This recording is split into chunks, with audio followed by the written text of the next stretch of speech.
I'm Joyce with Johnson Plastics Plus. Today we're going to talk about the Flux Beambox 2 and how you can add an extension pocket for a chuck rotary. We're going to cover a couple different things in this video, from different key features of the laser to how to set up and install your lifting legs and your extension pocket. So to start with, once you've unpacked and you've gotten all the foam and the tape off the machine, go ahead and plug in your power cord so that you can actually power the laser on. There is a red switch in the back as well as a push button here on the top. So once you've gotten it powered on, the machine will take you through a touchscreen tutorial that will cover all of the steps of setting it up. Some key items you are going to need before you start getting too far into your installation. Go ahead and get yourself a Phillips head screwdriver, as well as in a brown cardboard box that came with your Flux laser, there will be some double-sided tape, as well as a small wrench and a small funnel. You will also need distilled water to fill the water tank on the back of the machine. You need roughly 400 milliliters. I do recommend having some sort of small cup to pour out of. That way then you're not splashing it anywhere, and to have a rag on hand in case of spills. The first part of the tutorial that's going to be on the touchscreen is going to go through filling the water tank in the back of the laser. In order to start that, you're going to need a Phillips head screwdriver to go ahead and open up this back flap. It will hinge up.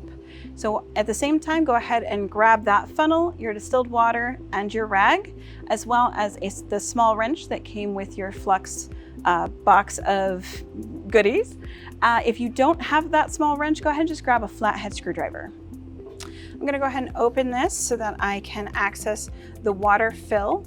It is here on the right hand side. It's about the size of a quarter. And you can either open it with a flathead screwdriver or you can use the small wrench that they provide. I'm going to open it with my flathead here, turn it to the left.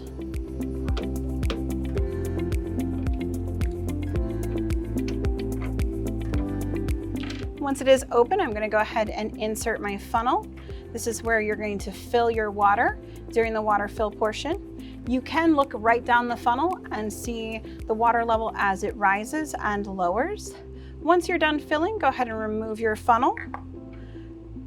Go ahead and put your lid back on and screw it in place and close your lid.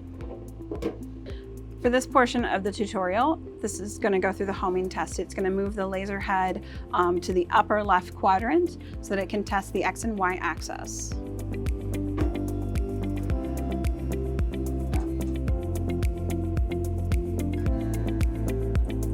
Now that the laser is homed correctly, let's move on to the optical path test.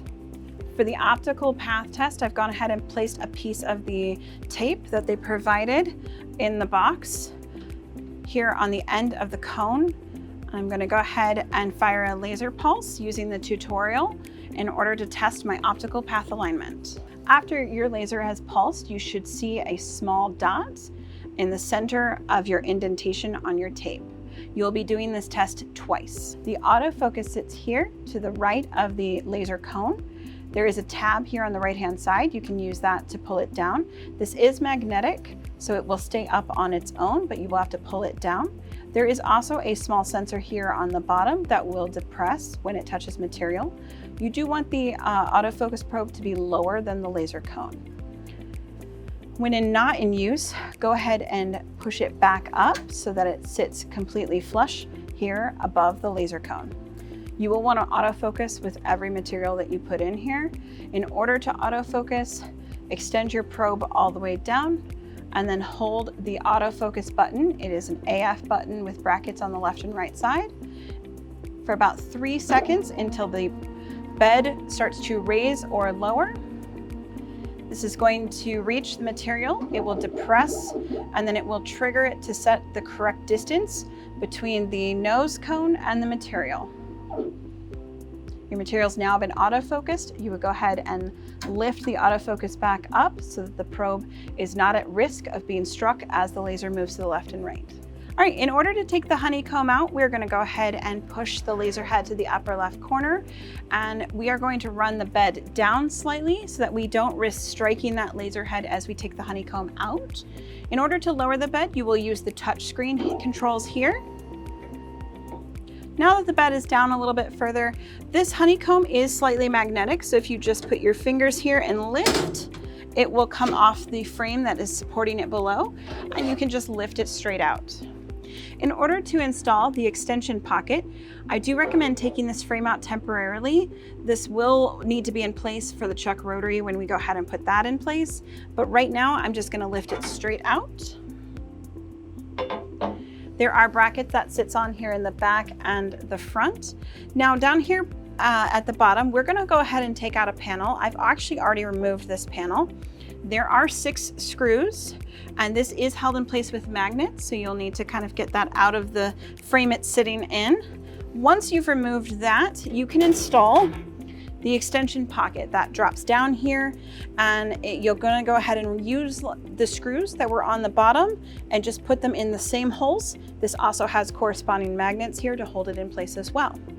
Once you've installed this, you now have the space to utilize the chuck rotary. Thanks for watching. I am Joyce with Johnson Plastics Plus. If you have any follow-up questions about the Flux chuck rotary or the Beambox 2, feel free to reach out to our customer service department.